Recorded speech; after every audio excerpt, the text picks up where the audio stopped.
Thank you very مچ، بہت شکریہ برشر خیبر جو کہ سنم جاوید صاحبہ کی وکیل تھیں. اب سے کچھ دیر پہلے کی ڈیولپمنٹ ہے، اس پر ہم آپ کو اپڈیٹ دے رہے تھے. آج دن بھر چیئرمین پی ٹی آئی کی کیسز بھی مختلف کیسز زیر بحث رہے، اور خاص طور پر چونکہ اس وقت وہ اٹک جیل میں چاہتے ہیں کہ ان کی منتقلی اڈیالہ جیل ہو. جو ان کی گرفتاری کا بھی حکم آیا تھا وہ اڈیالہ جیل کا آیا تھا، اور آج پھر دن بھر یہ کنفیوژن رہی کہ جناب اسلام آباد ہائی کورٹ نے کہہ دیا ہے کہ ان کو اٹک سے اڈیالہ جیل لے جایا جائے. یہاں تک کہ پھر ان کے لائرز نے کہا بھی، ایک لائر نے تو کہا کم از کم کہ وہ، بلکہ انہوں نے تو کنڈیشن بھی بتا دی کہ جناب وہ اڈیالہ جیل میں ہے، اور اڈیالہ جیل میں ان کو واش روم اٹیچ بات کی فیسلٹی ہے جو کہ ان کا رائٹ ہے. یہ اتنی تفصیلات تک آ گئیں. پھر پتا لگا کہ نہیں، وہ تو اڈیالہ جیل میں نہیں ہے، وہ تو ابھی تک اٹک جیل میں ہی ہے. یہ سارا کیا معاملہ ہے، کیوں وہ چاہتے ہیں کہ اڈیالہ میں رکھا جائے؟ ذرا ہم عمران خان صاحب کے، چیئرمین پی ٹی آئی کے، جو لیگل حوالوں سے انہوں نے خود جو جن کو نامزد کیا اپنا اسپوکس پرسن، یعنی کہ نہیں پنچوتا صاحب، وہ ہمارے ساتھ ہیں. پنچوتا صاحب السلام علیکم. وعلیکم السلام بدامی صاحب. سر شکریہ، آپ ٹھیک ٹھاک ہیں؟ Thank you very much for your time. Naeem صاحب، اچھا پہلے تو اگر یہ بتا دیں، ایک تو ظاہر ہے آپ کا رائٹ ہے کہ اڈیالہ جیل میں منتقلی کی آپ بات کر رہے ہیں اور آرڈر میں بھی لکھا ہے، لیکن ویسے جو آپ نے کورٹ میں پلی لی ہے وہ کیوں لی ہے؟ استدعا آپ کی کیوں ہے کہ اٹک سے اڈیالہ منتقل کیا جائے؟ ذرا سمجھا دیں اگر پہلے. دیکھیں، گزارش یہ ہے کہ جب بھی خان صاحب سے ملاقات ہوئی ہے اور خان صاحب نے کبھی یہ نہیں کہا کہ مجھے یہاں سے جو ہے کسی اور جیل میں شفٹ کیا جائے یا مجھے جو ہے وہ بیٹر فیسلٹیز دی جائیں.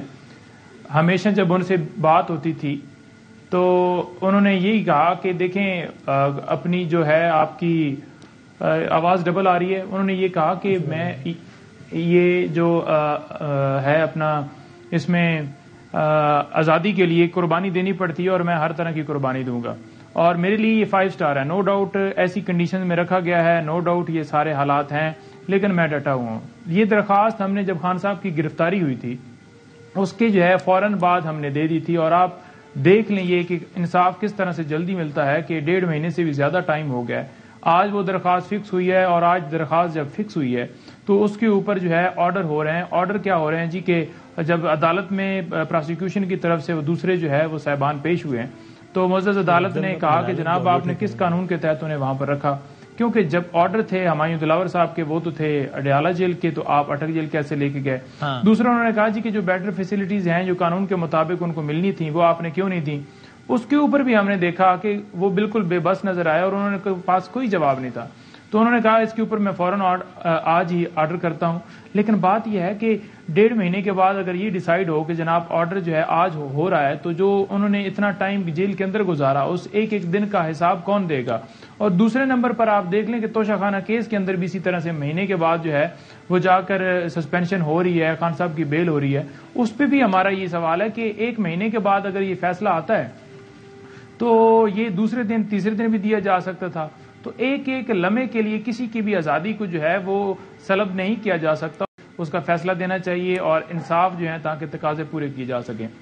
تو ابھی یہ آپ کا، یعنی میں سمجھنا چاہ رہا تھا کہ یہ جو اصرار ہے اڈیالہ کا، یہ اٹک جیل میں سہولیات کی عدم دستیابی کی بنیاد پر ہے. ایک تو ظاہر آپ کی یہ تو پلی ہے، بالکل ٹھیک ہے کہ بھائی آرڈر میں لکھا ہے اڈیالہ جیل، تو ٹھیک ہے، لیکن ویسے اس میں بنیادی آپ نے پلی کیا لی ہے کہ جناب وائی اڈیالہ ناٹ اٹک؟ یہ میں سمجھنا چاہ رہا تھا.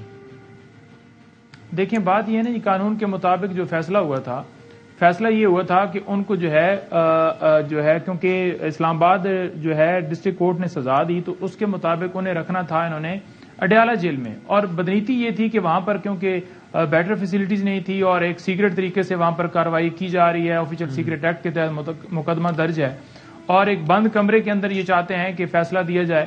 بند کمرے کے اندر جو ہے وہ اگر فیصلہ دینا ہے تو ویسے ہی ہمیں لکھ کے ہاتھ میں دے دیا جائے، جیسے کہ ہمایوں دلاور صاحب نے فیصلہ دیا تھا 4-5 دن میں بغیر سنے ہمیں. بات یہ ہے کہ قانون کے مطابق ہم نے جو ہے وہ استدعا کی، اور یہی استدعا کی کہ ان کو جو ہے وہ لا کے مطابق جو ہے وہ فیسلٹیز جو ہے وہ دینی چاہیے. آپ کل ایکسپیکٹ کر رہے ہیں، آج منتقلی کیوں نہیں ہو پائی؟ آج آپ کو ریٹن فیصلہ نہیں آیا؟ یعنی آپ کو اٹک جیل کے حکام نے کیا کہا کہ ہم نے کیوں ان کو موو نہیں کیا اٹک سے اڈیالہ؟ اس لیے کہ ریٹن فیصلہ نہیں آیا، اس لیے ان کو احکامات نہیں آیا. تو آپ تو یہ تو کام کل ہو جائے گا، اگر آدمی تو کل فیصلہ آ ہی جانا ہے، تو کل ہو جائے گا یہ کام آپ کے خیال میں منتقلی کا؟ دیکھیں اس کے اوپر بڑا واضح ہے جی، اس کے اوپر جو ہے کہ شیر افضل مروت صاحب کو اطلاع ملی، جیل اتھارٹیز کی طرف سے بتایا گیا کہ جو ہے ان کو شفٹ کیا جا چکا ہے، یہاں پر جو ہے وہ آ گئے ہیں اڈیالہ جیل کے اندر آ گئے ہیں.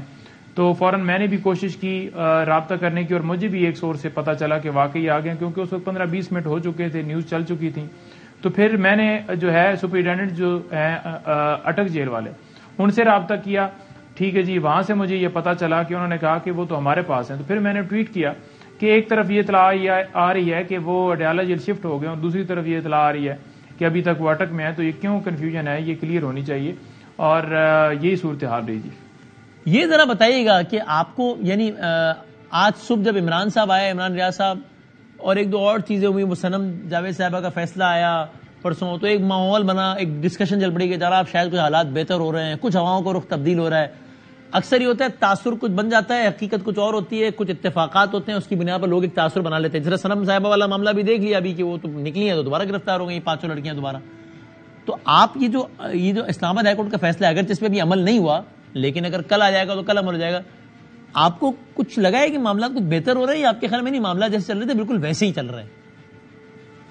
دیکھیں کیسے معاملات بہتر ہو رہے ہیں. اگر 1.5 مہینے کے بعد اٹک جیل والی درخواست ہماری وہ جو ہے وہ آج ایکسیپٹ کی جاتی ہے کہ اڈیالہ جیل انہیں شفٹ کیا جائے یا سہولتیں انہیں قانون کے مطابق دی جائیں. دوسری طرف ہم یہ استدعا کر رہے تھے کہ جو سائفر کیس ہے، سائفر کیس کے اندر ان کی بیل آج لگی ہوئی تھی، اس کے اوپر فیصلہ دیا جاتا. اس بیل کے اوپر ابھی تک فیصلہ نہیں دیا جا رہا. کبھی نیچے جو ٹرائل کورٹ کے جج ہیں وہاں پر بہانے بنائے جاتے ہیں کہ وہ اویلیبل نہیں ہے، جی وہ بندہ اویلیبل نہیں ہے، یہ پروسیکیوشن اویلیبل نہیں ہے، یہ جج صاحب چھٹی کے اوپر ہیں. اسی طرح سے اسلام آباد ہائی کورٹ میں بھی یہ ہم نے ٹیکٹس دیکھی پروسیکیوشن کی طرف سے. تو اگر ان کی آج بیل سن کے اس کے اوپر فیصلہ دے دی جاتا تو خان صاحب ہمارے ساتھ ہوتے. یہ جو درخواست ایکسیپٹ کی گئی ہے اس کی تو ضرورت ہی نہ پڑتی اگر وہ ہمارے ساتھ ہوتے. تو پہلے تو بیل سننی چاہیے، جو کہ بہت زیادہ ارجنٹ نوعیت کا معاملہ ہوتا ہے. جو دیگر درخواستیں ہوتی ہیں ان سے زیادہ ارجنٹ نوعیت کا معاملہ یہ ہوتا ہے کہ بیل اس شخص کی سنی جائے. تو وہ ہماری نہیں سنی گئی. اس کے اوپر فیصلہ محفوظ ہے کہ اوپن ٹرائل ہوگا یا نہیں ہوگا. اس کے اوپر جو سیکشن 14 ہے آفیشل سیکرٹ ایکٹ کا، وہ بڑا واضح ہے. کورٹ جو ہے وہ ڈیسائیڈ کرے گی کن لوگوں کو جو ہے وہ بھی اپنی اس کورٹ کی ثوابدید ہے کہ اگر وہ کہے کہ یہ ان کیمرہ پروسیڈنگ ہے یا آفیشل سیکرٹ ایکٹ کے تحت. پہلے تو ہم یہ کہتے ہیں کہ یہ مقدمہ ہی نہیں ہے آفیشل سیکرٹ ایکٹ کا. اگر یہ کہتے ہیں جی کہ ٹھیک ہے جی مقدمہ ہے اور کورٹ نے دیکھنا ہے کہ اب کیونکہ چل رہا ہے اور وہ ڈیسائیڈ ہوگا کہ یہ بنتا ہے یا نہیں بنتا، کویشمنٹ ہم نے فائل کی ہے، تو اس وقت سیکشن جو 14 ہے وہ بڑا واضح ہے. کورٹ کی ثوابدید ہے کہ وہ جن لوگوں کو باہر کرے اندر کرے، وہ اس کی جو ہے وہ دیکھے مناسب کہ اس ٹائم کے اوپر جو ہے وہ کورٹ سے باہر کرنا ہے. تو ہم نے یہ کورٹ کے اندر واضح رکھا کہ جناب جن لوگوں کو دو منٹ دیجیے گا مجھے. ہم یہ چاہتے ہیں کہ آج سماعت مین وائز ذرا اگر ریکنیکٹ نہیں کر سکے نعیم صاحب کو، چونکہ وہ کہنے کے بعد واپس آ رہی ہے تو میں بات بھی صحیح نہیں کر پا رہا ہوں. اگر نعیم صاحب کو ریکنیکٹ کر لیں مین وائز.